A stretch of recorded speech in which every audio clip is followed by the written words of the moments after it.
And you can still see the agenda, right? Thank you, Commissioner White Hat, for getting here.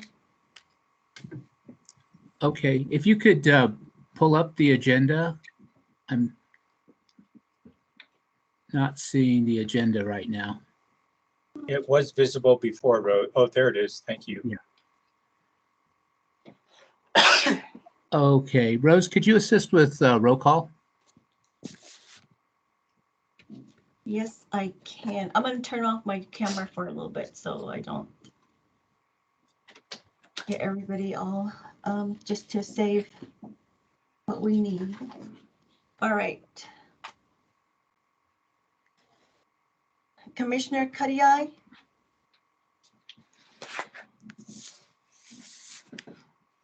I believe she will be excused absent because I received the message. Commissioner Gishi? Here. Commissioner Meg Kabodi Adekai, she will be at 12.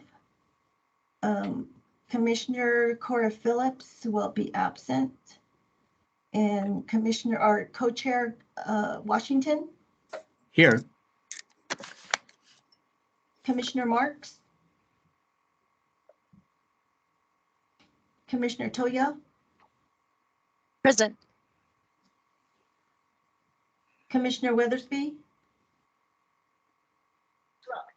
Present. Commissioner White Hat. Present. And Commissioner Yellowhair will be in at 12. And Daryl is trying to get in, I think. All right, go ahead. Okay, it says others present. Or that necessary to? No, that would be for my benefit. Oh, so okay. I'm having everybody chat, put their names and things in chat. Oh, okay. Okay. So we'll proceed to the land acknowledgement, and I'll read that. Flagstaff City Council humbly acknowledges the ancestral homelands of this area's indigenous nations and original stewards. These lands, still inhabited by native descendants, border mountains sacred to indigenous peoples. We honor them, their legacies, their traditions, and their continued contributions. We celebrate their past, present, and future. Generations will forever know this place as home. Okay, is there any public comment? Yes. I will briefly introduce myself. I'm Jana Weldon. I'm the Beautification Arts and Sciences Project Administrator. Sorry, that's a bit of a mouthful. My public comment today is an opening of an invitation to join for 2 members of this commission to join a working group. And the working group is going to address Indigenous Representation Project at the Sawmill Multicultural Art and Nature County Park. And I'm just going to give you a little bit of information today and ask that I be invited back so that I can make a discussion item in May, and so I can answer your questions. But just to give you a brief background, we have been working with Rose Tohi throughout actually about 1.5 years, having a series of investigatory meetings and to explore potential projects, because we have dedicated funding for Indigenous representation cultural projects. One of the projects that has come up is that the Coconino County Parks and Recreation initiated rotating art projects at the Sawmill Park.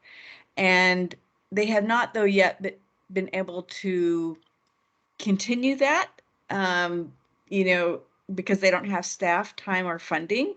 And so we thought that this was kind of a wonderful, you know, opportunity. So this project was prioritized by our commission to initiate in 2022 and install in 2023.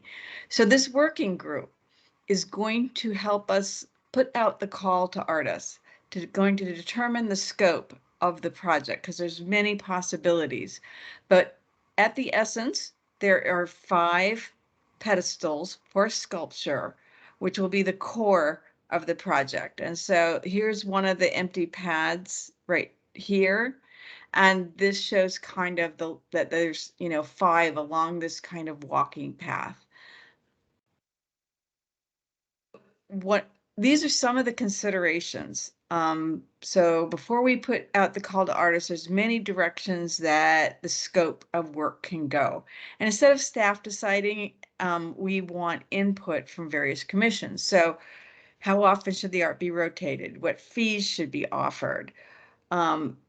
Do we need a platform on one of those pedestals to make two-dimensional art an option because many Indigenous artists work in that form?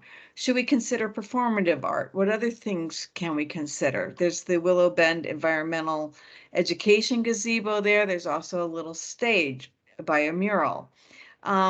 Also, Rose Tohi wanted to explore opening this up to other cultural representations as well. So what will the guiding principles be for that? What's the selection process? What's the criteria for selection? So these are the different commissions and councils that we want to draw from to create this working group. So we want 2 commissioners from BPAC, and I already have the volunteers for that. We want 2 commissioners from this commission. So that's just kind of a brief overview. I hope to come back in May as a discussion item so that you can ask me questions and we can get who would like to participate in this working group. Thank you very much. Thank you. And we can't respond or question anything at this point, but your requests are noted, and we'll have Rose get back to you on that. So thank you. Are there any other public presentations? Commissioner Weathersby has her hand up. Okay. Commissioner Weathersby? Thank you. I just wanted to thank everyone who attended the listening sessions for Northern Arizona University's strategic roadmap. And I'll put a link in the chat that has the 3rd draft. And I just wanted to bring attention to the acknowledgement of Indigenous peoples' unique sovereign legal status in the sacred land on which the university was built upon, including that Indigenous people include Native Americans, American Indians, Alaska Natives, Native Hawaiians, Native Pacific Islanders, and other global Indigenous relatives. Indigenous peoples also identify with specific nations, tribes, bands, clans, and communities, and then a specific commitment to Indigenous peoples that is included in there. And so just wanting to say thank you to everyone who showed up, and to, if there's any feedback that you would like to provide, that you can still send that as community members, as alumni, etc. You can still send that to strategicroadmap@nau.edu.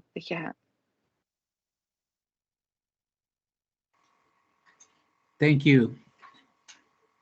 Any other public presentations?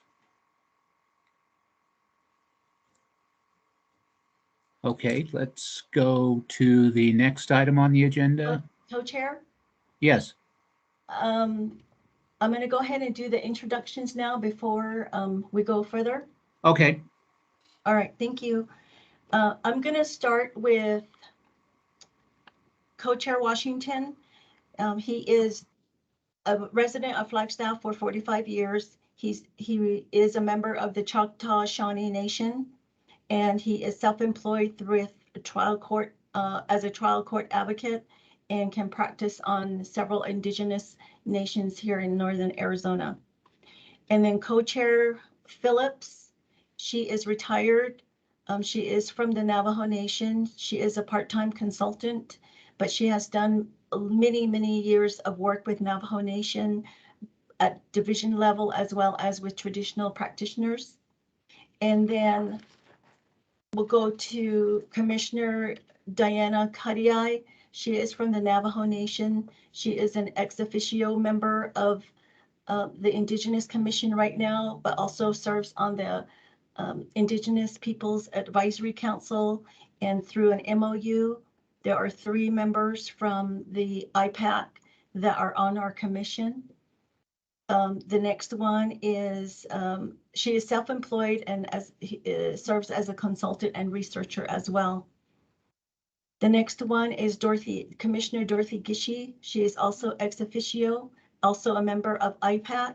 She is from Navajo Nation, and she is currently the interim CEO for Native Americans for Community Action, as well as a program manager with one of the programs there. Commissioner Meg Kabodi Adekai is from the Hopi tribe. She's also from her father, I believe, or well, anyway, she's also white. I'm sorry. And she is also an ex officio member of IPAC. She is the manager for the Flagstaff Community Market, as well as, I believe, a teacher. And then Commissioner Daryl Marks is from the Navajo Nation. He is an academic advisor with Flagstaff Unified School District, and also a member of ICF. And then Commissioner Fawn Toya is from the Hopi tribe. She is the case manager for Supportive Service Program at Native Americans for Community Action. And then we also have Commissioner Kira Withersby. She is from the Navajo Nation, as well as the Nahili Chickasaw from Mississippi. And she is the manager of student development at NAU. I believe also the assistant director for leadership engagement activities and peer mentoring at NAU. And then we have Commissioner Shauna Whitehat. She is the coordinator for the Upward Bound Math and Science program at NAU. And she is from the Navajo Nation as well. We also have Commissioner Jonathan Yellowhair. He is Navajo and white, and he is the addictions counselor and psychotherapist at Native Americans for Community Action. Those are the commissions that are serving on our Indigenous Commission here at the city. Thank you, and I'll move it back to you, Co-Chair Washington. Thank you. Okay, the next item on the agenda, could you put the agenda up again?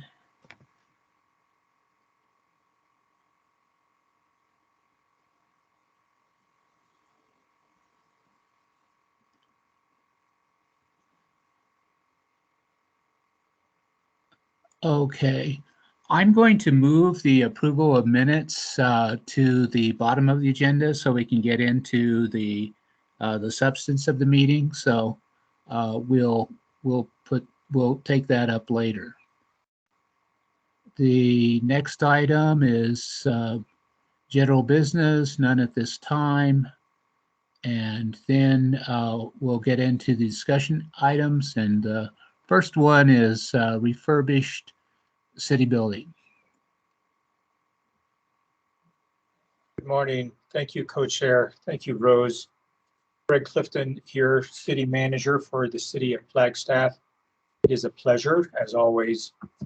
I'm going to introduce a dear friend from Telluride, Kate Jones. And I'd like to tell you a little bit about Kate. And she's going to give us a presentation that regards something that is an ongoing journey in Telluride, but it's been happening for many years. I had the privilege of being involved with Kate and that project early on at its inception. I think it's a good story. It comes to you today, Commission, because it's a story about how an old, vacant, and arguably a dilapidated building can see life again and be refurbished and repurposed to something that is quite beneficial to the community. I think this story has application here because we are currently in the midst of some community vetting regarding the old and expired or dormant public works facility at the north Thorpe Park Annex. And there are some parallels to be drawn. I want to disclose at the front end that presenting to you on that, and I know that there's high interest in seeing that building become a cultural center for our Indigenous. This presentation makes no presumptions as to the outcomes of the community vetting that's underway, but is offered more for information and I think a little bit of inspiration. Back to my friend Kate Jones, she moved to Telluride in 2010 to become the executive director of the Telluride Council for the Arts and Humanities, local nonprofit. Prior to her move to Colorado, Kate was the director in Mathau Arts, a local arts council in rural Washington state. She comes from the Northwest. During her tenure there, she established a model arts education program across several rural and culturally diverse schools. She developed a popular performing arts series, expanded the Mathau Arts Festival, and established a regional arts marketing program, spearheaded a community plan there, and raised funds to purchase a 6-acre surplus Forest Service complex in a community called Twisp, Washington. The project, named Twisp Works, is now being realized and is a vibrant campus with artist studios, innovative startups, a brewery, an interpretive center, a native plant garden, so forth.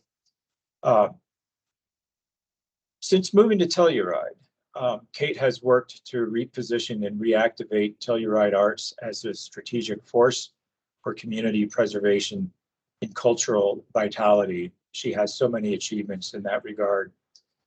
In this role, she spearheaded the Telluride Cultural Master Plan, the founding of what is now the Telluride Arts District, the expansion of Telluride Art Walk, similar to what we have here in Flagstaff, the Telluride Art and Architecture Weekend, and a number of other wonderful programs. Specific to today's discussion, she was also at the helm and remains at the helm on the restoration of the Telluride Transfer Warehouse, a national historic landmark building in Telluride's historic downtown, right in the center of town, which is being realized as a community cultural hub. Kate, if you're able to come online now and share your face with us, we'd love to hear from you. Please welcome my good friend, Kate Jones.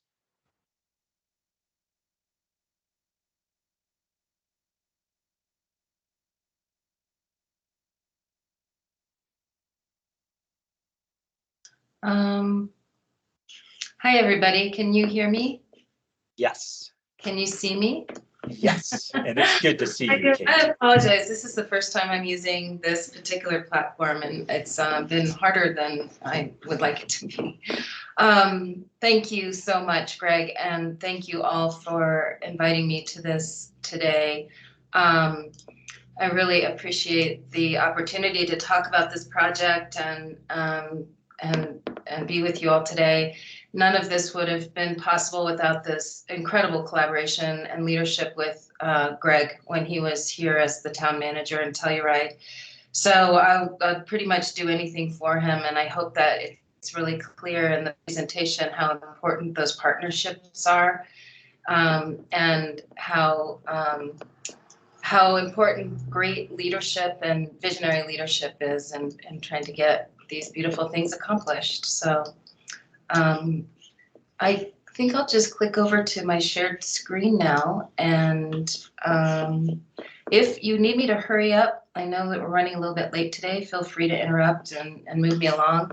I have a lot of slides, but I'm going to try to click through them pretty quickly, and hopefully give you lots of time to ask questions if you have any.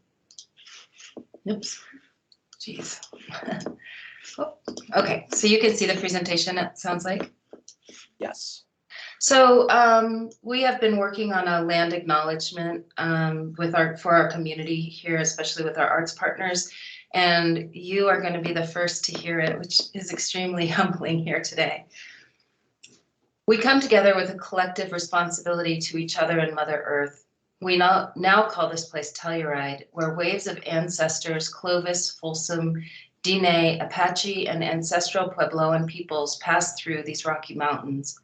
This was the traditional homeland of the Nuche, who were dispossessed of their land and settled on 3 reservations: the Ute Mountain Ute tribe, the Southern Ute Indian tribe in Colorado, and the Ute Indian tribe in Utah. The people who roamed these mountains were the stewards of these mountains. They were talented artists. They were nomadic and lived in teepees, picking up after themselves and leaving no trace. Please join us in honoring the ancestors of this land. This is Telluride, the mining community, about the time that the building that we'll be talking about was built, which was the Telluride Transfer Warehouse in 1906. And the building at that time looked about like this. It was a central transportation hub for the region. So everything, oh, and this is what it looks like today, or last fall, I guess. Telluride is on the western slope of Colorado. It's a ski resort. And this building is right smack dab in the heart of our community. That's what the bird's eye view looked like when we started the project, which was about 10 years ago. And here's what it looks like now. So the transfer warehouse was part of a big development of this empty block and warehouse in the warehouse district. And these are the new buildings that were built next door to us. You can see the warehouse on the upper left corner. It does not have a roof yet, but we'll get into that. So a little bit of the history. The warehouse was, again, built in 1906. It was the central hub for everything that was hauled in and out of the community. So everything, the train came in down on the top of this picture, and everything was moved out of the train and into these warehouses. And this is the biggest, most significant warehouse left from that period of significance. Then it was a garage, again, still sort of maintaining its primary role. This is a big flood, as the central, as a central hub for the community.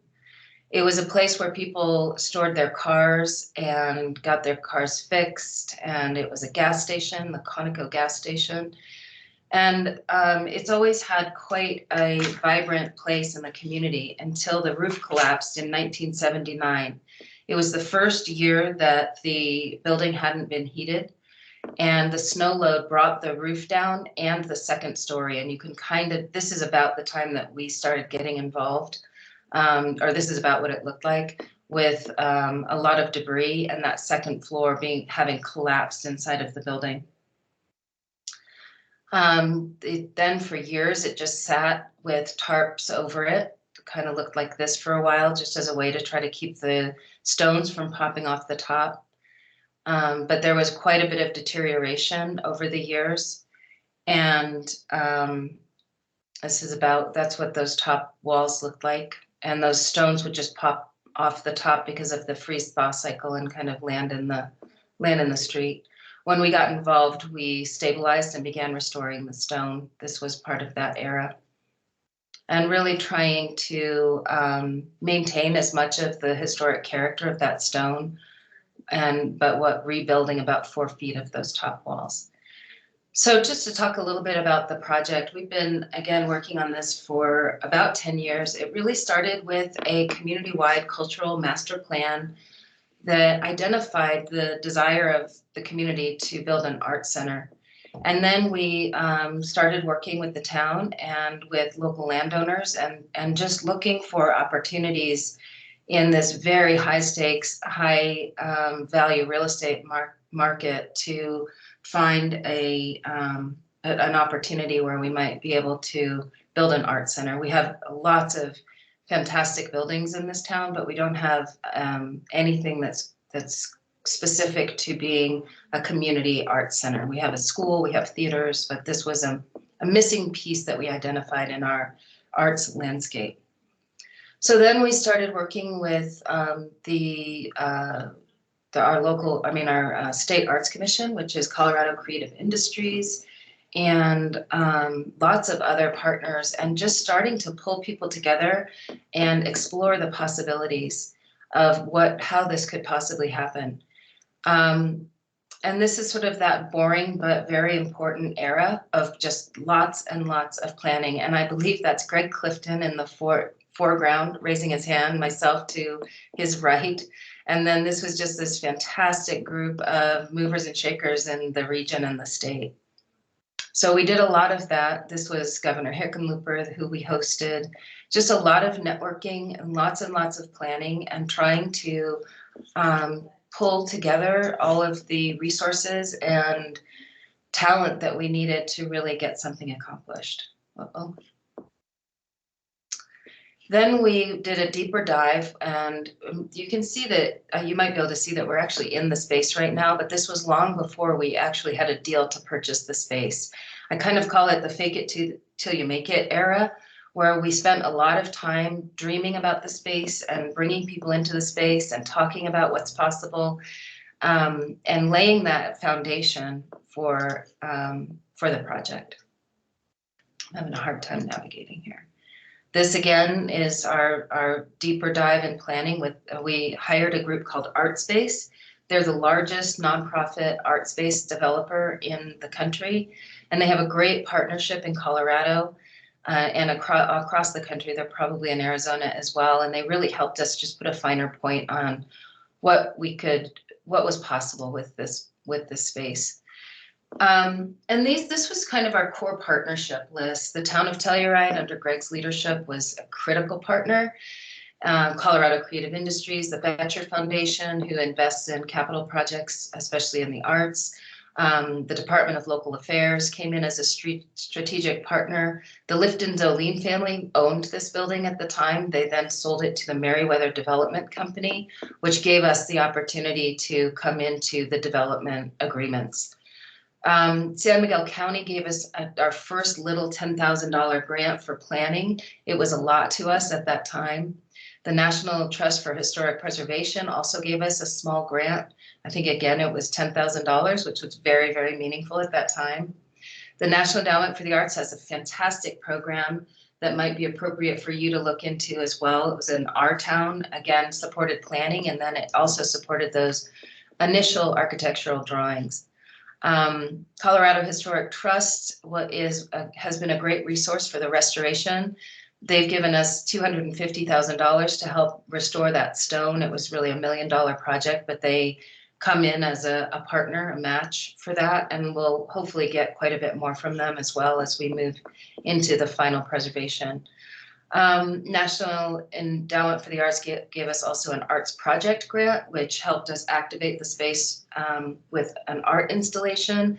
And then we just received a community revitalization grant, which is a brand new program. It was a COVID response, and it happened to be facilitated by the Colorado Creative Industries and the Department of Local Affairs, who have been partners with us for about 10 years, and we were able to secure a $3 million grant from them just this year.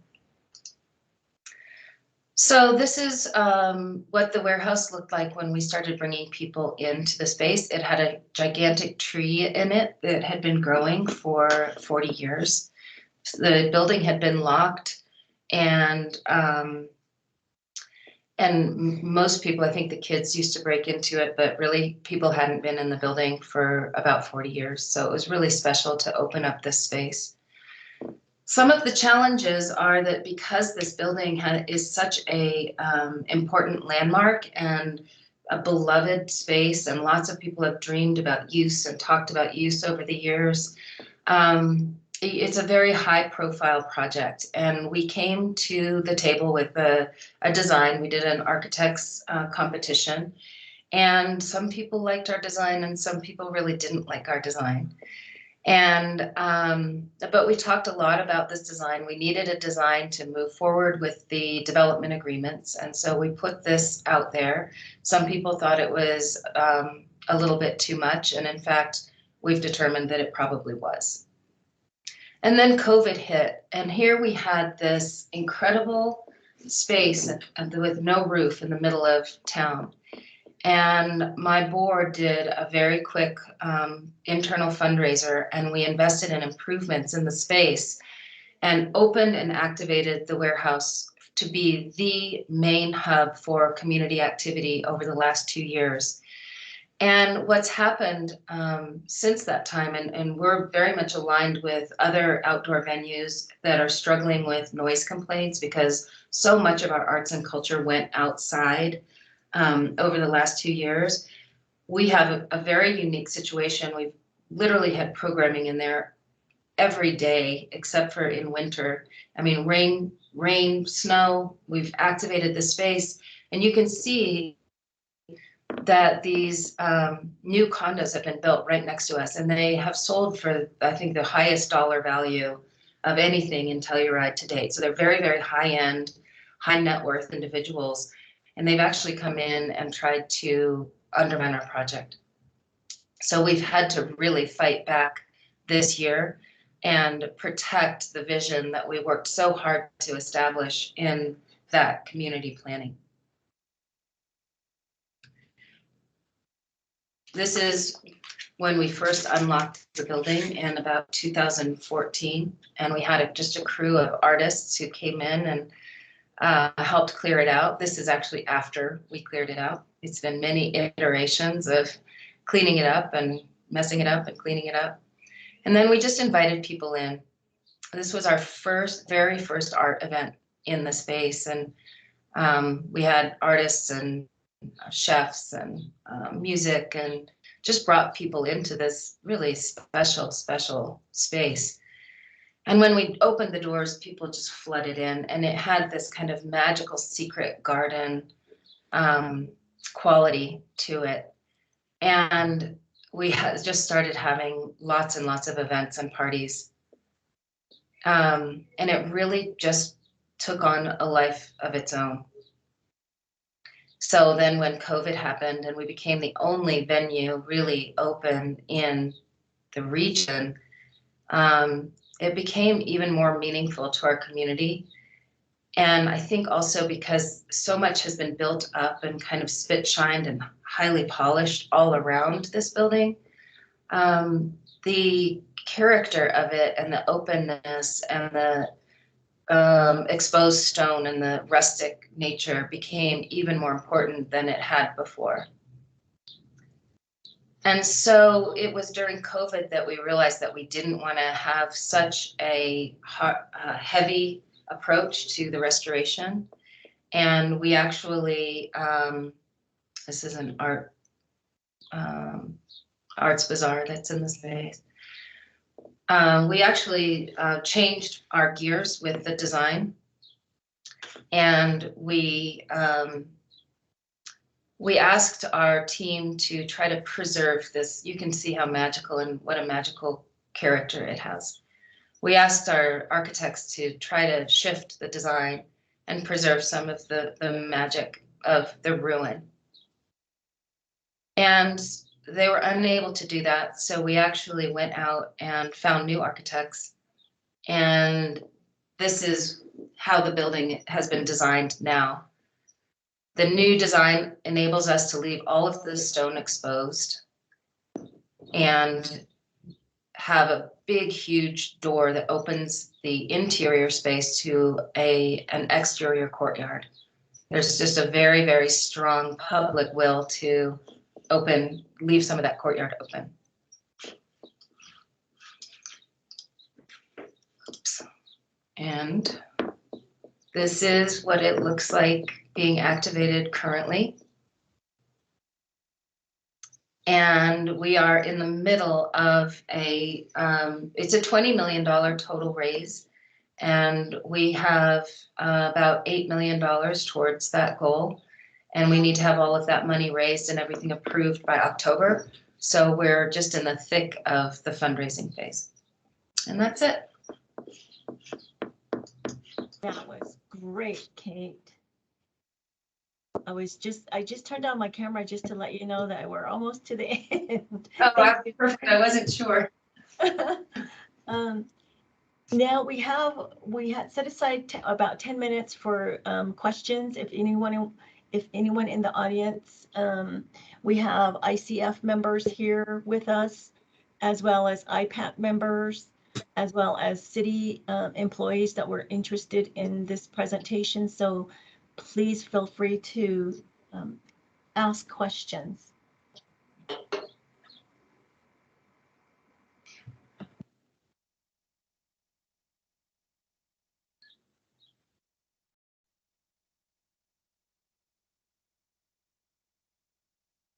I might start in the interest of sparking some dialogue. Kate, thank you. I never get tired of hearing this story. Yes, so thanks for sharing it once again. One thing we, of course, can all take away from this story is the kind of the organic nature of this and how it started very much in the community, by the community, and has adapted to best meet the needs of the community. It just seems like such a wonderful project in that way, but I'm wondering if you can speak just a bit as to the importance of being adaptive and being flexible as this journey continues, because you shared a lot that a lot of change occurred. Of course, COVID changed everything, but some in a positive way for you and actually brought about a new vision. Just wondering if you could expand upon that. Thanks. Yeah, absolutely. And flexibility is the rule of the game around here. I'm actually sitting in a new office right now because our old office is flooded 2 weeks ago. So we're really good at flexibility and adaptation at this point. But I do think it's been a really important part of our journey to take I mean, everyone had to pivot during COVID, and we just happened to have this remarkable opportunity to serve our community in a much bigger way.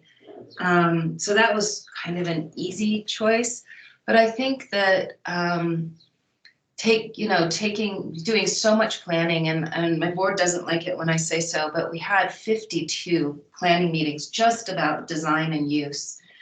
So then when we brought our designs forward, we had lots of community participation in that selection process. And I mean, hundreds and hundreds of community hours have been contributed to this project.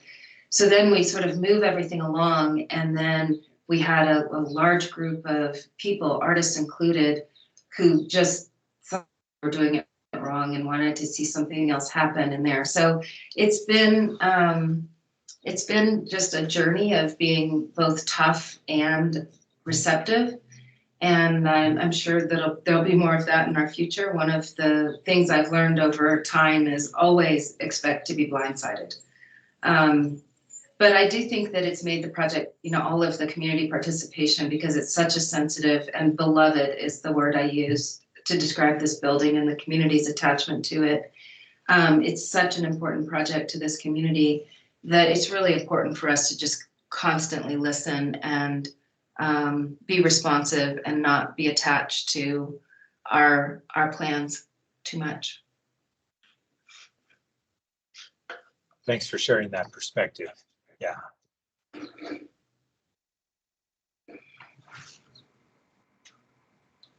Hey, Kate, this is Adam. I'm a council member here in Flagstaff.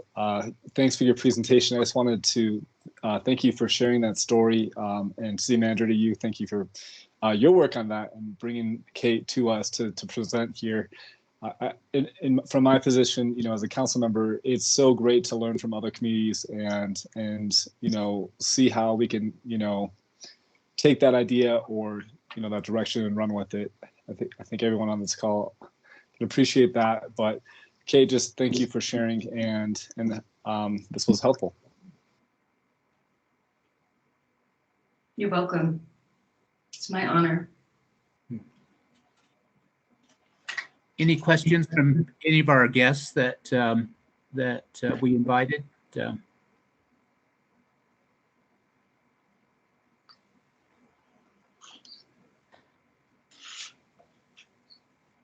Okay. Well, I have a comment, Joe. okay. All right. Thank you, Kate, for sharing the beautiful project. I appreciate you coming in from, I guess I would say, a different point of view. It seems like today's modern world, we see the more of the modern type of buildings and no historic value, and I like how the land and everything was not disturbed, and that everything natural there. And thank you for presenting something to us that we can connect with, or I can connect with, being an Indigenous Native American. And thank you so much. Have a good day. Thank you.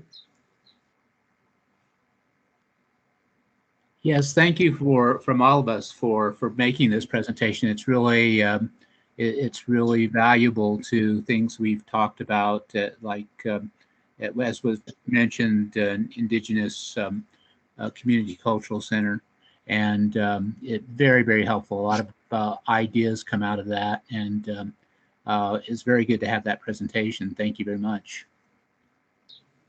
You're very welcome. Okay, if there are no other questions, or Greg, did you have something?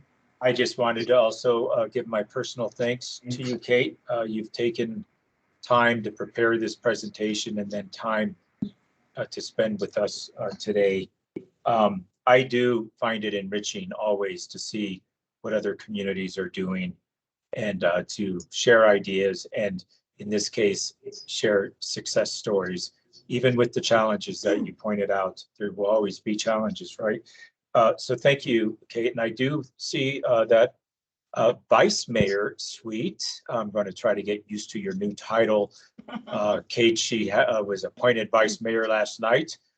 Congratulations, Vice Mayor Sweet. I think she has a comment, and then I'll turn it back to Rose. I will hop off. I'm going to stay on the meeting, but we'll turn my camera and microphone off. Kate, just wanted to thank you once again. Good to see you. Good to see you. Hi, Kate. Thank you so much for joining us today. I have been going to Telluride for Bluegrass since 1994. So I have seen the town change over the years, and I have been to the space that you were talking about today. And what I find incredible and so inspiring is what that space has become, a gathering place. I have seen music there, the way it has transformed. I just want to tell everyone that's on the call, it is possible. Visions can come true. It's, I can tell it was a very creative process. And I just really commend you for working through all the obstacles and making it truly just a unique place in Telluride. And I believe that we can do the same here in Flagstaff. So thank you, Kate, for sharing. That's wonderful. Thank you. I'm going to go ahead and have Commissioner Whitehat and also Jana do go first before me. So Jana, you can go, and then Commissioner Whitehat. Okay, thank you, Rose, and thank you, Kate. I too have been journeying up to Telluride, me since 2000 and well, 2000, I guess. It was my first year up there for the Telluride Film Festival, and I've been journeying up there, and I have a fractional and a condo up there, so I go twice a year, and I too have seen this space.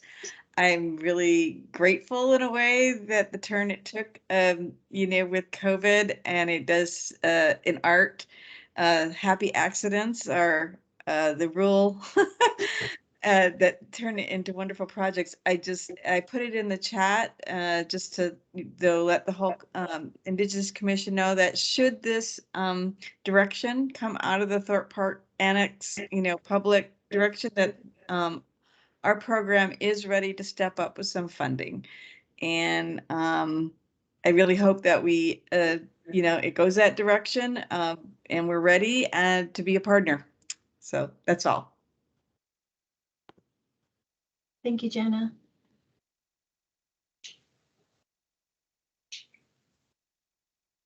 Commissioner Whitehat. Hi, thank you for your presentation, interesting information. I was in Telluride last year around the same time, and that was maybe the second time I'd ever been there. Not really someplace you can go to on a weekend, given the distance from Flagstaff.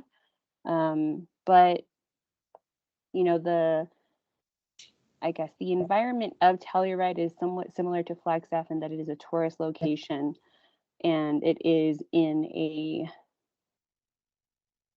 maybe more scenically beautiful area compared to other parts of northern Arizona, where we get a lot of, local visitors as well as tourists coming to the region just by chance, or actually coming specifically to Flagstaff. But then we also have the local community.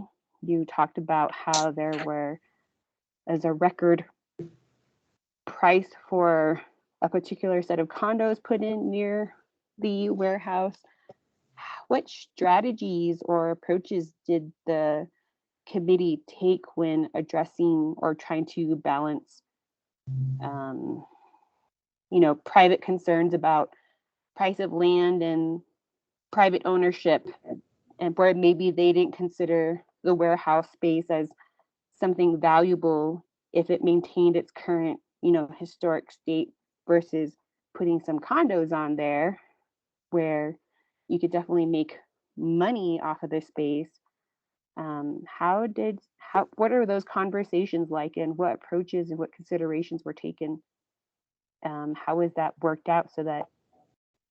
Was there a negotiation? How is it working? I mean, is this place only going to be there for so long until it gets bought out by somebody who can convince the city that it's better to invest in condos and historic building?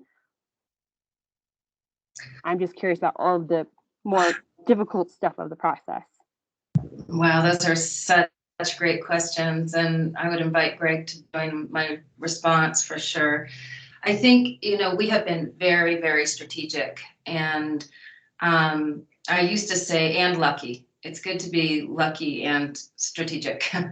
But we, and I really can't express how important leadership was from Greg during this time. But we definitely started with the master planning. We created, with all of these community meetings and working so closely with the town of Telluride and the State Arts Commission and all of those partners that you saw in the room, I think it was all of that that enabled us to create this very, very strong foundation and be very connected to the community and very connected to our purpose. And it was it was very clear that we had a vision as a community to create an arts center. Then the negotiations to get the warehouse were just gnarly, is the word that comes to mind, and took many years and lots of attorneys. And again, like a very strong leader at our town, helping make sure that we got to a yes. It would have been very easy to lose sight of a yes without such a strong leader. Sorry, Greg, but I can't say enough about it. So that was very important. And just like I think we just put building blocks in place at every step. And one of those was a long time ago, the town requiring a community benefit to be a part of a major commercial development like this. So that's how we got our foot in the door. And because of the cultural master plan, we'd actually been talking to landowners. So when this became a possibility, this project being developed, we were right there, ready to go. And we had a cultural master plan that was adopted by the town of Telluride. So we weren't just coming in with an idea, we were coming in with a vetted idea. And I do think that helped. And then again, just trying to, and so one of the things that we did immediately through that development agreement was put an easement, a deed restriction on the building, so it can never not be a public space. And then we also put another layer of protection on the historic structure with the facade easement. We did that in conjunction with the State Historic Trust. So we kind of put those things in place immediately. So even if our organization failed, which we had lots of opportunities to do, it would still be a protected community space. And I think we all felt really, really good about that. And then, the other stuff, people pushing back and neighbors coming in and trying to change history is how I see it. It's been hard. I mean, really very, very hard. And I think as the primary spokesperson for this project, I've really tried to embrace the role of the protagonist in any good story. and not always, try not to react so much as respond to all of that, because it's been constant and intense and hard, very hard for everyone involved. But it really has, I think, helped us make a better project over time. Greg, did you want to chime in on anything? Just with one quick comment, and thank you for your comments. The town played an important role in this in the negotiations that Kate made reference to. This was a community benefit to the town. But that said, the town was not equipped to deal with a vacant building that did not have a roof and needed a lot of attention, a lot of love. But we knew others in the community could answer that call. And Telluride Arts, as a very well-established nonprofit going back many years, was the one. There was a procurement process and all of that. It was very well vetted, but Telluride Arts seemed like the perfect stakeholder to take it on. There were a lot of leaps of faith in this project, and probably a few more that lie ahead.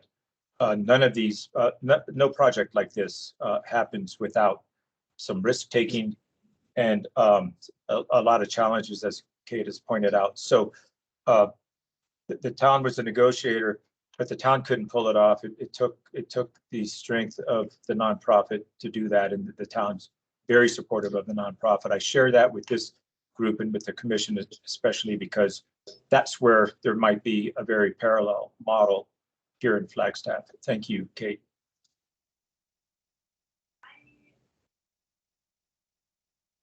Did I answer your questions? Those were excellent questions. And by the way, I'm very available if anyone wanted to do a deeper dive into some of those logistics. I would be very happy to jump on the phone with you. Thank you for your responses.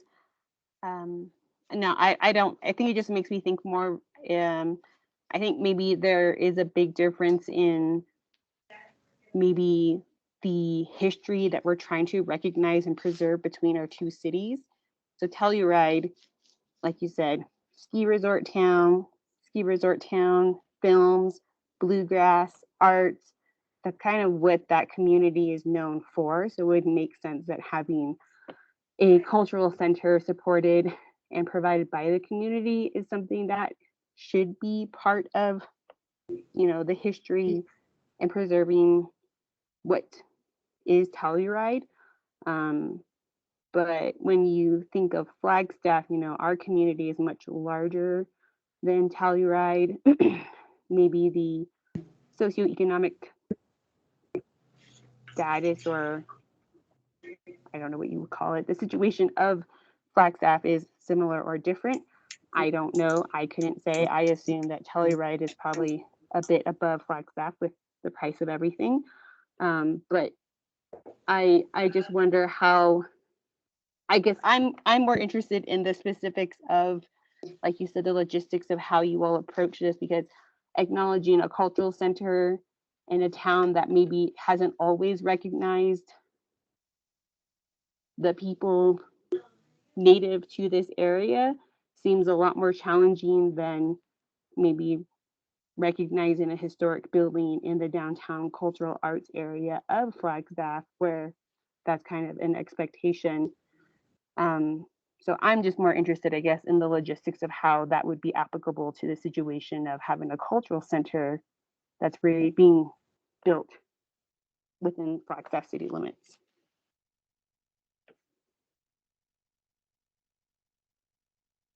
Not necessarily trying to make a point or a question, but that's just something that I thought of.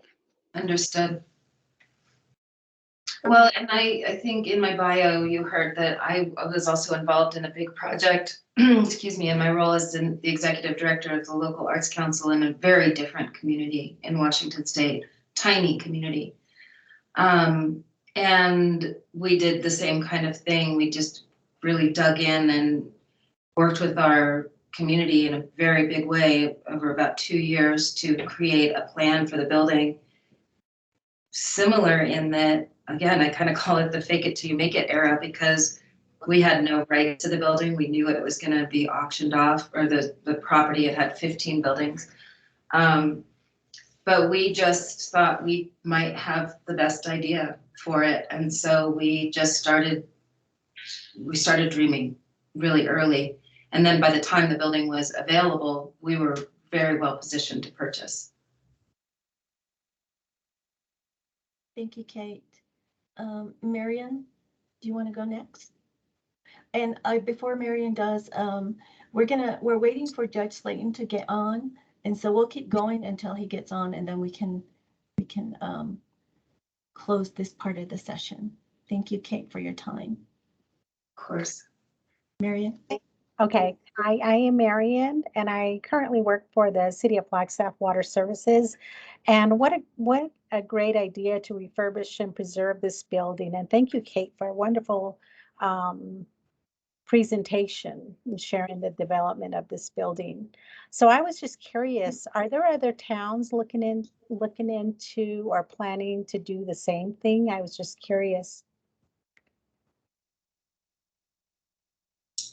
You know, the art space is really a tremendous force, and they're very active in Colorado. I don't know what they're doing in Arizona, but they have been very active here in partnering with our state arts commission, which is Colorado Creative Industries, and some other foundations to be supporting arts development and arts and cultural facility development. So I think they just, in that little, I got that, not little, huge $3 million grant, but they think in that fund was $62 million to support cultural centers across the state. And there are lots of them. And it was, again, a kind of a strategic move that we established these arts districts across the state. We were encouraged to do planning.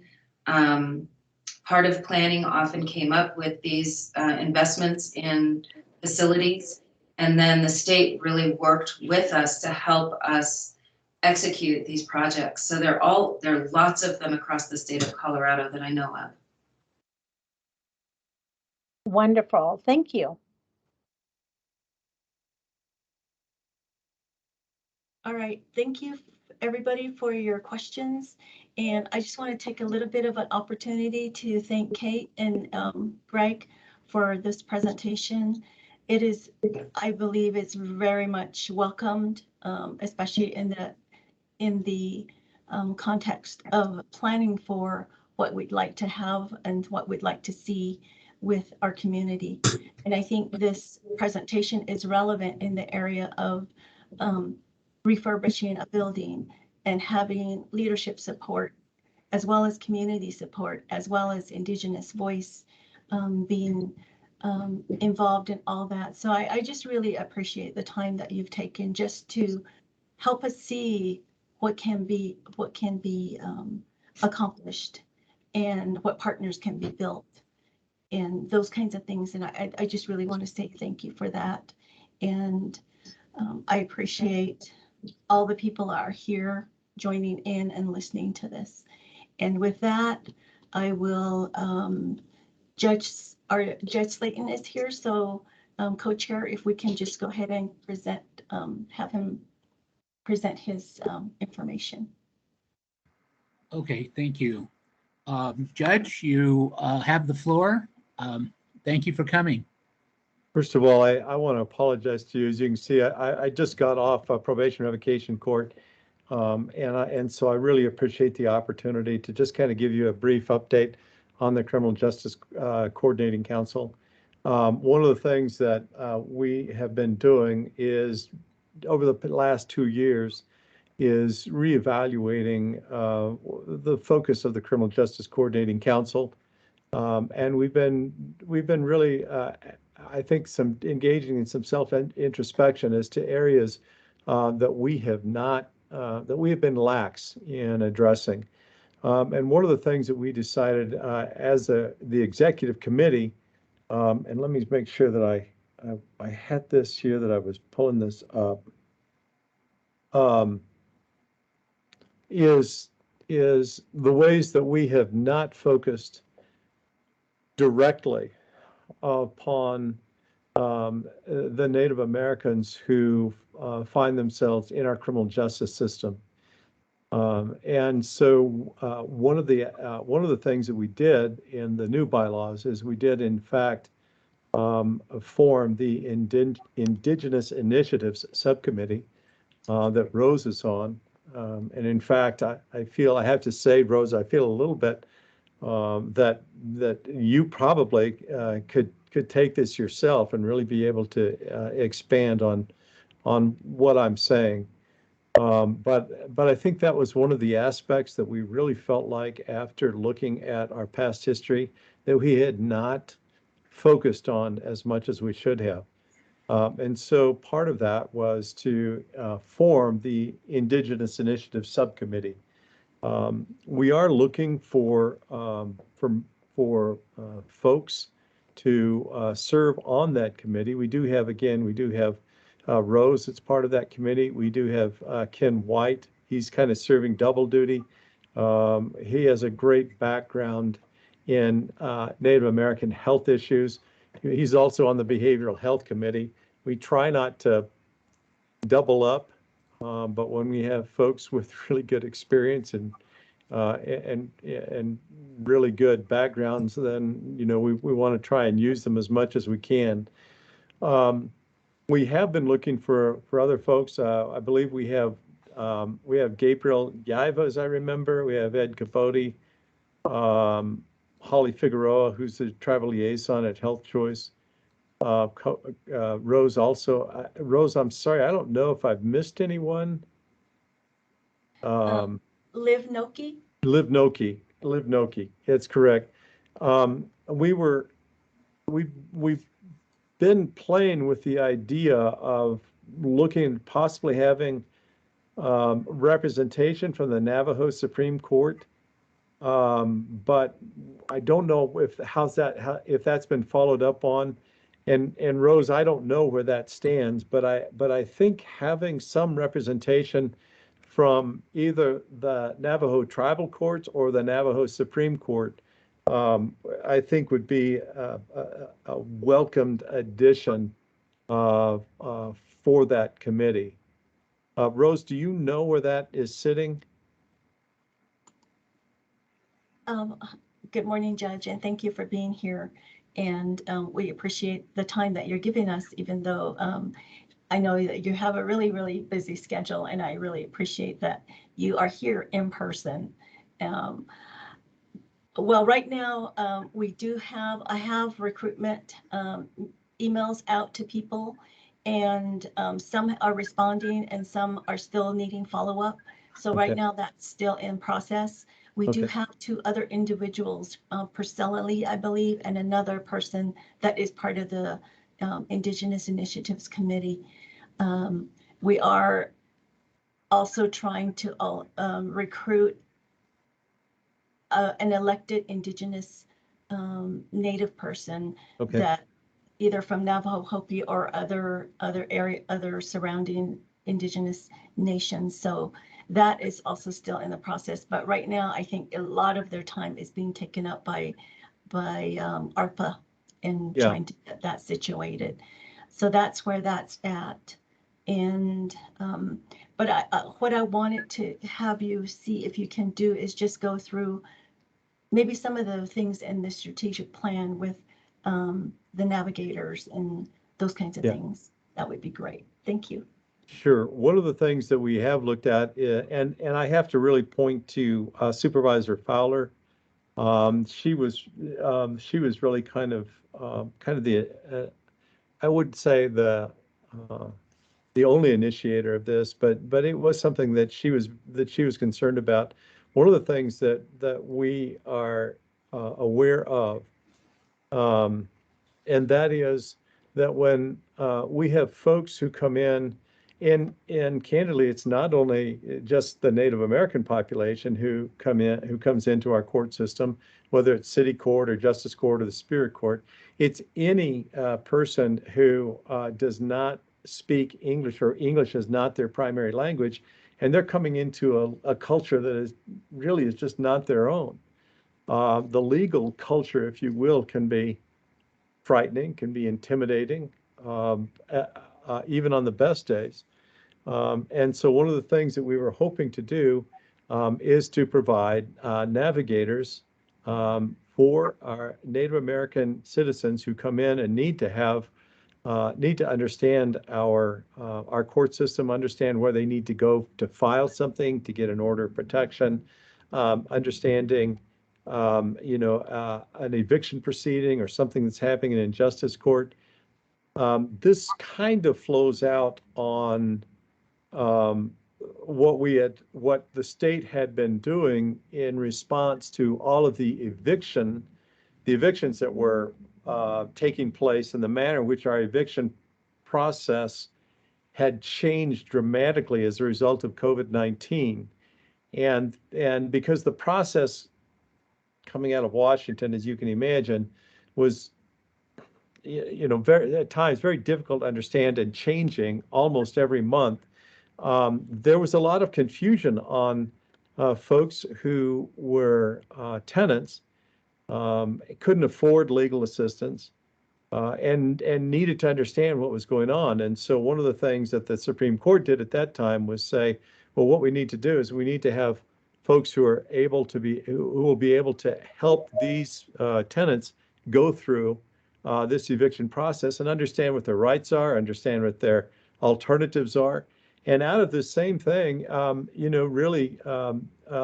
Supervisor Fowler, other folks like Rose, were saying, well, why don't we expand this to just simply being able to have folks in our court system who are capable of speaking probably primarily Navajo, but being able to help Native American citizens who come into our court system and need help. Just knowing where justice court is, there's a lot of folks, that just need to know where their courtroom is. And just being able to provide that assistance, I think is going to help improve the court's reputation among our Native American citizens, as well as improve participation, because those folks who are not familiar with our process, who are maybe English is not their primary language, coming into a court system can be a difficult request. So we're hoping that certainly is something that will be accomplished soon. I think we have one person. I was hoping for two, but I think we have one person that is doing this now. I thought, Rose, I thought we were getting two, but I may have been, with ARPA funding, my head spins, and so I'm just not certain. But that is one of the things that the CJCC has been supportive of, and one of the areas that we really need to, that we've really tried to look at and say, number one, not only do we need to know more about the issues that our Native American citizens are facing in our criminal justice system, hence the Criminal Justice Coordinating Council, but also on a broader basis, how can we improve confidence and trust in our judicial system, improve participation in our justice system, not only our criminal justice system, but civil as well. And so that's getting the court navigator is one of the things that we've been doing. Did I answer that, Rose? Yes, I think so. And Judge, I think that this also includes city courts as well. Yes, it does. It does. One of the other things that that I know we have talked about, and one of the things that I've talked to Tom about, I have to, what you have to understand, what I have to, I guess, confess is, as the chair of the Criminal Justice Coordinating Council, I don't get all of the information from the committees until we have the executive committee meeting or a general council meeting. And so one of the things I know that we have been trying to work on, and one of the things that I've been working on through ARPA funding, is trying to get a mental health court in our Superior Court. Now we had one in Justice Court, but we are trying to get one, and we're hoping that it will be up and running on July 1st. So that's one of the things that we also are trying to work with towards Native American mental health issues in our court system. And we also, one of the things that I also have been looking towards and working with Judge Steinlage on is trying to establish an outpatient in-county restoration to competency program. What we're finding is that we send folks off to restoration programs down in Phoenix or Yavapai County or Tucson, and we take them out of their support system here in Flagstaff. And so what we're trying to do is to establish a program here where we can keep folks within their treatment system, treatment provider system, and work with those folks who need restoration services, but we still need to keep them here in their community rather than take them out, send them off, and then bring them back in and expect them to know what they're supposed to do. So those are several things that have been discussed by the Criminal Justice Coordinating Council. Rose,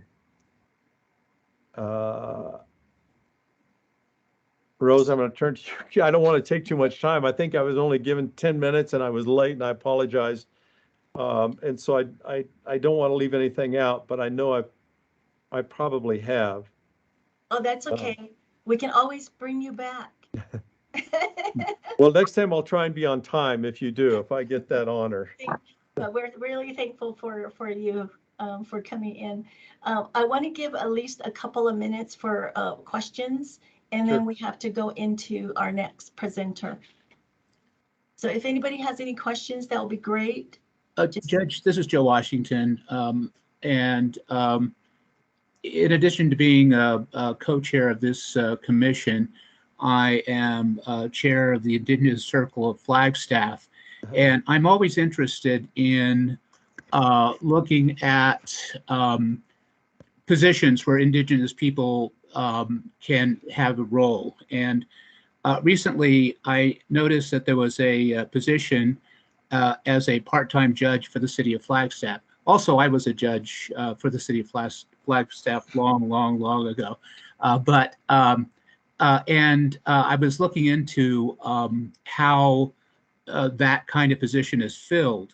And I understand that there's some type of a committee that vets judicial appointments. I learned that that position was going to be sent to a committee of the Superior Court, and it apparently at that time there were no Indigenous people on that committee, and I was wondering. And I see the names that you mentioned with the Criminal Justice Coordinating Council. There's a number of very well-known Indigenous people, that the names that you mentioned that are on your council. And I was wondering if there could be some effort made to have an Indigenous person on that commission that vets possible judges for appointments. Yeah, great question and great point. So let me tell you, I don't know about how the city does theirs. I do know that I got the Board of Supervisors to approve a new Superior Court division as a pro tem division. And on that, I specifically requested that we have someone from, I actually asked for at least one Native American participant. We had Willard Sinjini, who I've known for some time out of Tuba City. And then I did ask, I wanted to have a minority representation. And so Reverend Simi Clayton, who's a pastor down on the south side, he and I go back to junior high, has been very active in south side events and activities, be on that first committee. The second committee is always the judges. But that first committee is one that I have asked my court administrator to make sure that we have Native American representation on. Now, I will say also, and I think Rose, are you on this next committee? Did we talk to you about, or is it Lena Fowler? For judges? For judges, yeah, for the Division 7. No. Okay, so. And I don't know what my court administrator, who they've been in contact with. So on any committee for the selection of judges, we will have Native American representation. It's my intention to have not only Native American, but minority representation as well, which is why I asked for Reverend Clayton to be part of it as well. I would really, the one area that we need to have further participation on is when an elected judge retires, we're now under the merit selection, retention election program, if you will.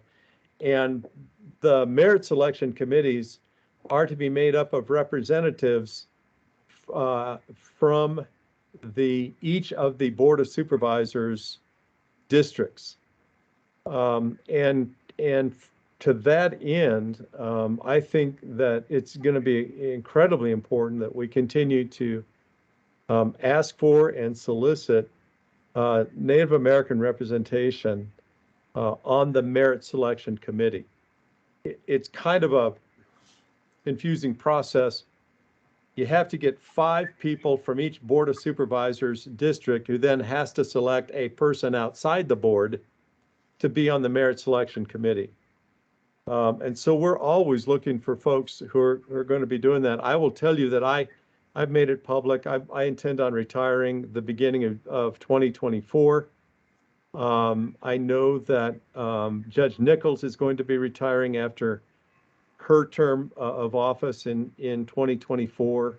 And so there are going to be a couple of elected judges that we're going to need Native American participation in.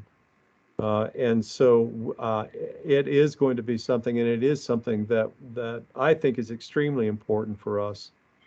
And we'll go ahead and I think it's a legitimate point, Joe, that we encourage that, we solicit that. Another thing, and I'd like to kind of involve Greg Clifton in this, and I'm not sure how it works, but I practice now in tribal courts and was very involved in a drug court for the Yavapai Apache Nation. And I would be interested in a drug court for the city of Flagstaff. I think there was one at the Superior Court level. And, yeah, and so on. But I have found that very effective in helping individuals with drug addictions and alcohol addictions and so on like that. And I'm wondering how dialogue like that would come about. Maybe it's solely a city issue, or I'm sure that you would be involved in it in some way. Any thoughts about that, or how that might be discussed further?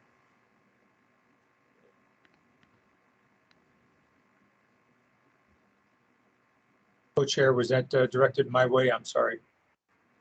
Yes, either one of you. Yes. I would be interested in hearing Judge Slayton's thoughts on that. I think it's an interesting point you raised, Co-chair, and thank you.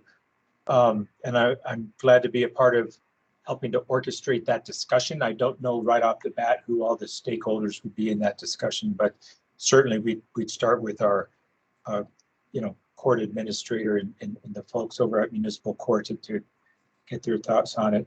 I will say, before COVID, I had made it a point, as did Councilmember Shimoni, who's with us, to attend the drug court proceedings. I found them to be very inspiring and very compelling on so many levels, and rather emotional, frankly, and enjoyed it. And I missed those, and I would like to get back and see that judicial process in play. I think it's very important. Those stories are amazing stories to hear, often with good outcomes coming from the drug court. So thank you for the question. Thank you. Judge Slayton, do you have any thoughts about that, about how to further the discussion on that? Well, first of all, my first thought is anything that helps people keep out of jail and keep them sober and keep them with their families and keep them working, I'm in favor 100%. I would probably refer this though to Judge Reed, who oversees our recovery court, and the other folks who are involved in it. Jesse Heath is kind of the coordinator for recovery court, and I'm certain that they would have a lot of information and suggestions as to how that might be accomplished in a city court setting. So it would be Judge Ted Reed. Okay. And then Jesse Heath, who is our coordinator. Okay, very good. Thank you. Appreciate that. Co-chair, can we go ahead and, for time's sake, we need to move on? Okay, yes, definitely. Thank you all so much. I appreciate this time. And, Thank you, Judge. Reach out to me, email, whatever you need to do. And again, Rose, thank you for inviting me. I appreciate it very much. You're welcome. Thank you. Judge.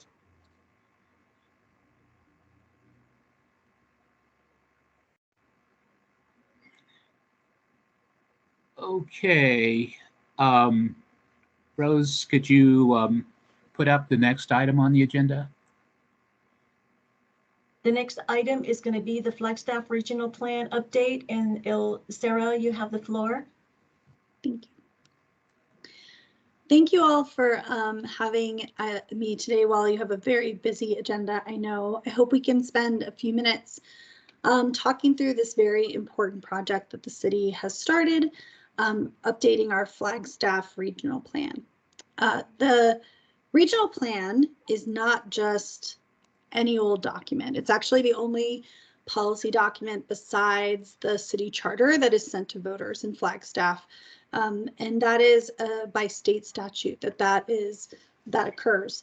So today I want to go over a little, what is the regional plan? What is particularly what's in the Flagstaff Regional Plan concerning Indigenous people in our community, and what is being done to update the plan. And particularly, though we may not have a lot of time for discussion today, I'd like to have some discussion now or at a future meeting on participation from this commission, especially how and when that would be appropriate. So the regional plan fits at the top of this hierarchy of planning documents. I think commissions like this hear about carbon neutrality plans and water master plans and active transportation master plans and the Southside plan and the Plaza Vieja plan. Many of those fall under the umbrella of the regional plan. They are just more specific than this larger voter approved document that we're going to be discussing today. And then from all of those more specific implementation, including the zoning code, the engineering standards, and the capital improvement plan and the annual budget process include goals and policies for many of those sources, all kind of feeding up into the general plan. We call this document a regional plan because we actually adopted across 2 jurisdictions in Flagstaff. At least we have since 2001. In Flagstaff, this is called a general plan. That's what the state statute calls it. It has to go to the voters and be ratified every 10 years. And it supports several kinds of decision making, most importantly, land use, our 100-year water supply designation, and our transportation planning. But it also serves as a guide for policy making citywide on a broader scale.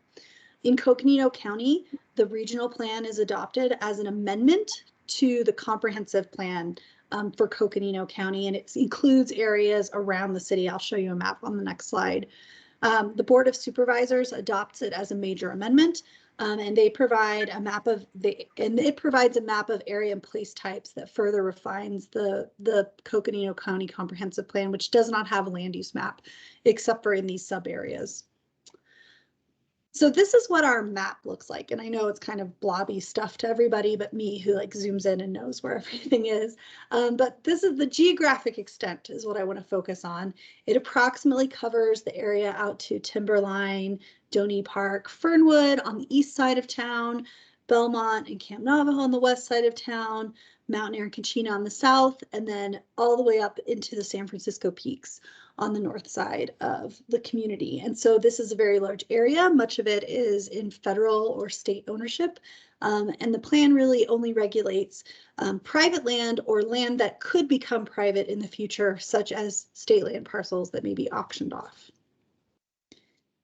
The plan is used, as we've already discussed, in several different kinds of visioning and decision making, and as a framework for planning, and particularly land use planning throughout the community. It is not a mandate for or against development. It's not the same as the zoning ordinance, which is when you apply for some kind of permit at the city. It's compared either to our zoning code, our engineering standards, our building plan, and it doesn't replace any of the other processes that the city council uses to make financial decisions for the city. It is also not unchangeable. So even though we send it to voters for this ratification every 10 years, it is a document that should evolve, and we've amended it many times since the current regional plan was adopted in 2014. The public in creating the last regional plan, which we call the Flagstaff Regional Plan 2030, asked us to do some particular things to make sure the document held the government accountable for publicly derived policies and outcomes, and that it guide fiscal and economic development, set priorities for public action, provide direction for private decision making that could be complementary to the city, and encourage predictable decision making. When I look back on the 8 years that I've been in the role of helping facilitate implementation of this plan throughout the city, it's done some of these things very well, and some of them, you know, fair. Not, I wouldn't give it an A+ rating. And so there's plenty of room for improvement and growth in our community to have a document that serves everyone well and meets our community's vision. The regional plan is very extensive. It has 97 goals and 508 policies. There's no prioritization between these, and that's one of the reasons it's maybe not been as effective as we would have liked, because there's many ways in which you could put something forward as a proposal, and there'd be part of the plan that says, yes, go forward and do those kinds of things, and another part that says, wait, hang on a second, what about this? And so this broad of a plan needs to cover a lot of values and culturally important aspects of the community, and it also needs to function in decision making. There's sort of this balance between those two things that we look at as we will be revising it through the process we're starting now. One of the things this plan did that improved it over the previous one, for example, was the previous map had very specific land uses that made it very hard to make decisions to change from one land use that maybe we imagined in 2001 to something else that was more viable in 2007. And so this map was more generalized, but it also identified activity centers, which were places for multimodal activity and denser development within the community. It also provided more robust modeling. So there's a lot of computer software that talks about how all the systems in the city work together that's become more sophisticated even since then. So I think we'll see another round of improvement in that area. And it also provides that foundation for our 100-year water supply designation with the Arizona Department of Water Quality. The vision for this document overall was that the greater Flagstaff community embraces the region's extraordinary culture and ecological setting on the Colorado Plateau through active stewardship of the natural built environments. Residents and visitors encourage advanced intellectual, environmental, social, and economic vitality for today's citizens and future generations. This being the vision for the overall document, there are a lot of individual pieces that bring that together. So the plan was broken into 3 sections for the natural, built, and human environment.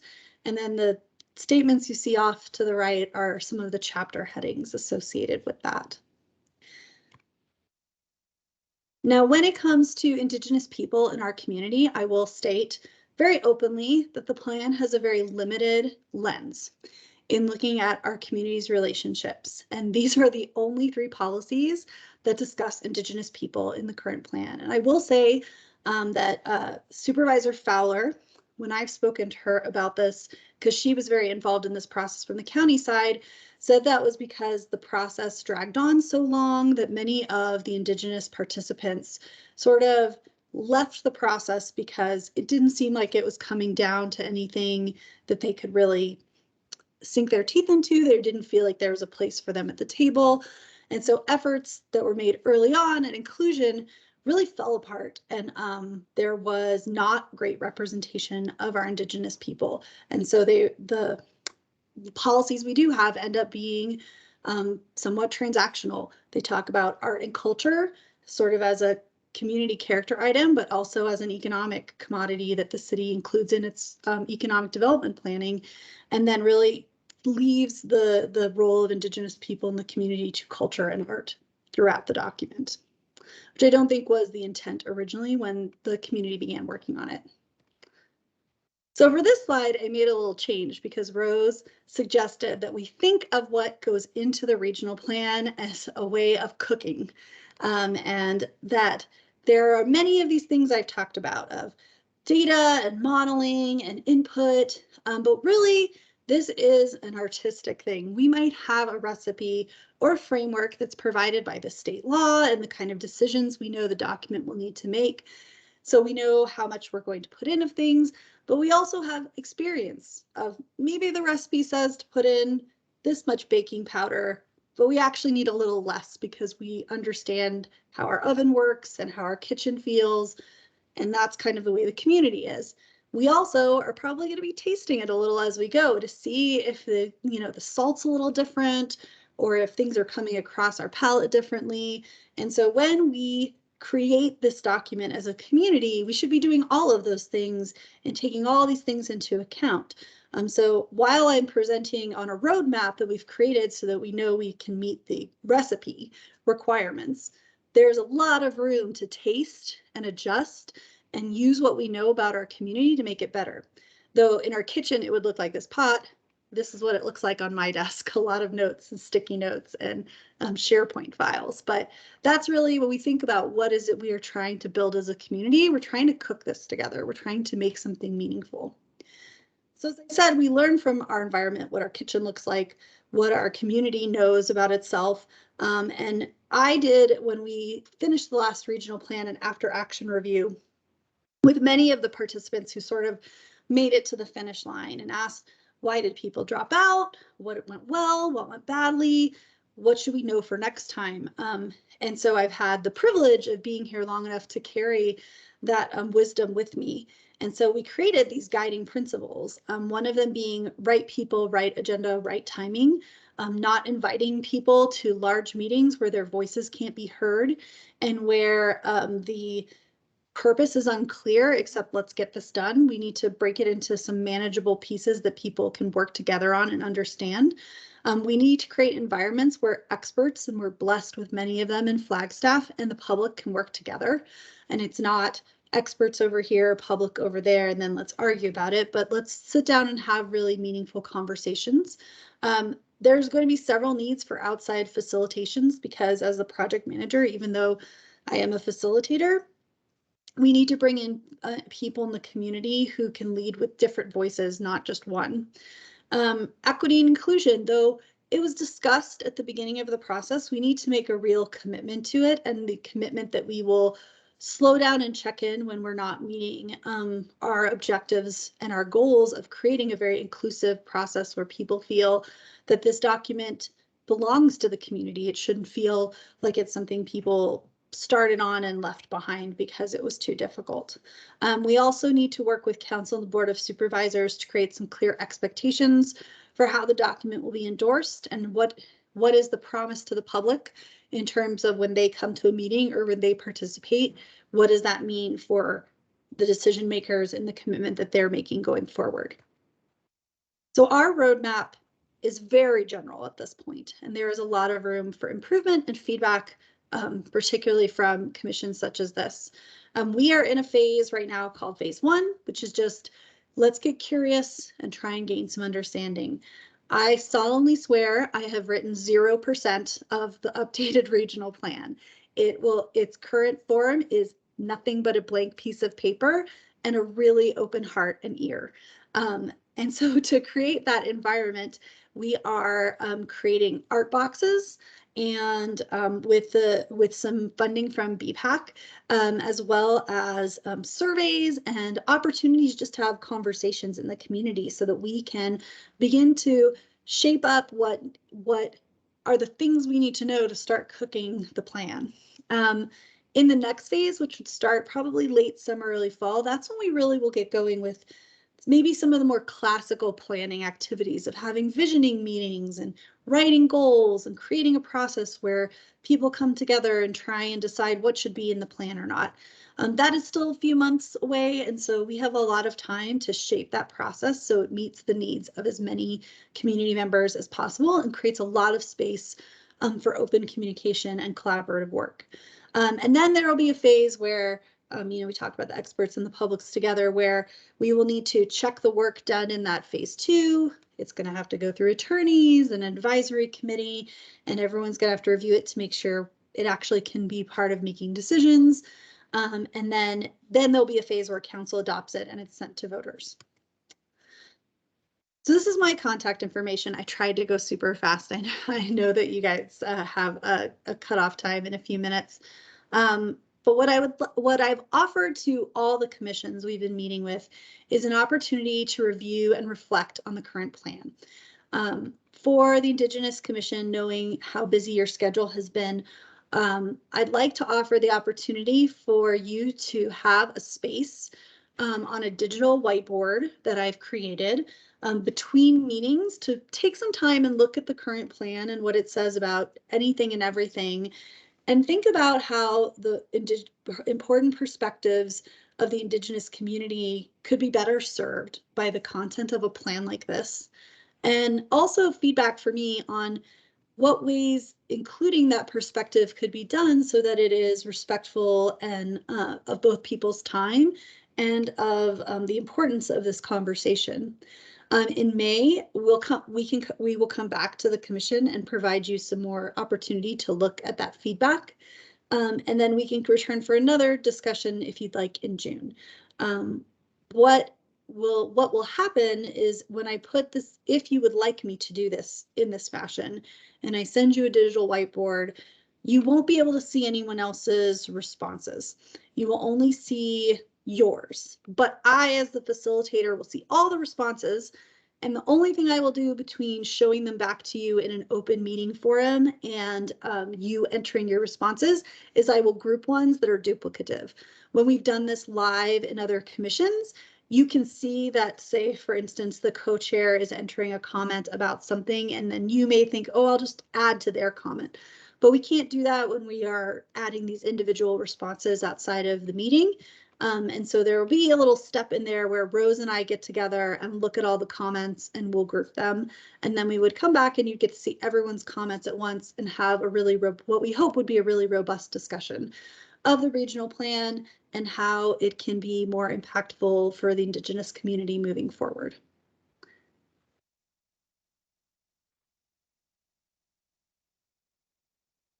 Thank you. How did I do on time?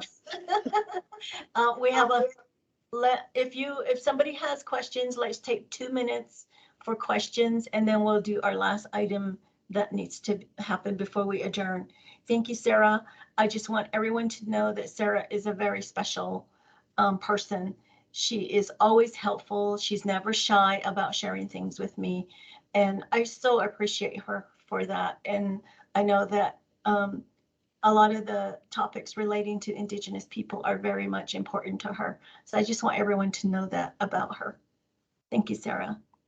Any questions? Thank you so much, Rose. Co-chair? I have no questions, and if there no one else has any questions, thank you very much. I look forward to coming back and having a more time for discussion. Thank you. Yes. Mhm. Okay, we'll move now to the approval of minutes. If someone who would like to make a motion for approval of minutes of our last meeting, that would be in order. This is Commissioner Weathersby. Okay. Is there a second to? I make a Oh, I'm sorry. Go ahead. I make a motion to approve the minutes from our meeting on March 2nd. Okay. Is there a second to the motion? Commissioner Whitehat, I second that. Okay. All those in favor say aye. Aye. Aye. Aye. Any opposed say nay. Is there anyone abstaining? Okay, the minutes of the last meeting has been approved unanimously. Thank you, And Joe. yes, Thank you, Co-Chair Washington. I appreciate that. Right now, in the sake of time, the only other item was the informational to and from commission members, staff, and future agenda items. So if you want, we can skip over that and adjourn the meeting so everybody gets out on time. okay. Let's do that then. I will adjourn this meeting. Thank you everyone for coming, and it's been a very productive and interesting meeting. Thank you.